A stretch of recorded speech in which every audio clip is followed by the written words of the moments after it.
In today's video, I'm going to teach you how to cut image in GIMP. If you've ever wanted to quickly remove the edges of a photo or focus attention on a specific subject, this is the simplest and most reliable way to do it. We'll walk through opening your image, selecting the right tool, defining the area you want to keep, and applying the crop so the unwanted parts are gone. First, open your image. In GIMP, head to the top menu and choose File, then Open. A file browser will appear. Navigate to the picture you want to work with, select it, and confirm. Your image will load onto the canvas, ready to edit. Take a quick moment to make sure you're looking at the correct file and that it's at a comfortable zoom level on your screen so you can see the whole composition clearly. Next, select the Crop tool. You can do this by clicking the Crop tool icon in the toolbox, which looks like a small knife or scalpel. If you prefer keyboard shortcuts, press Shift+C to activate it instantly. When the Crop tool is active, your cursor will change, letting you know you're ready to define the area you want to keep.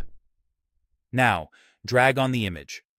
Click and hold anywhere near the region you want to focus on, then drag to create a box. This box represents the final bounds of your image after cutting.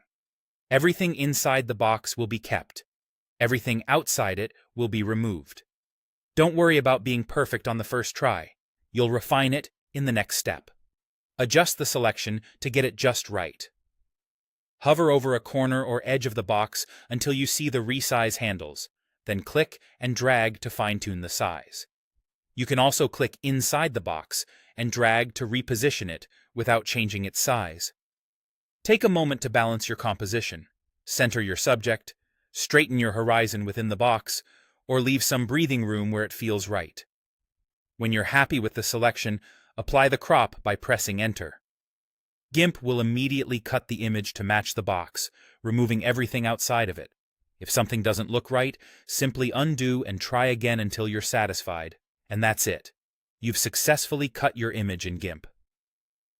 This quick process not only cleans up distractions, but can also improve composition and reduce file size. With just a few clicks, open, select, drag, adjust, and apply, you get a clean, focused result every time.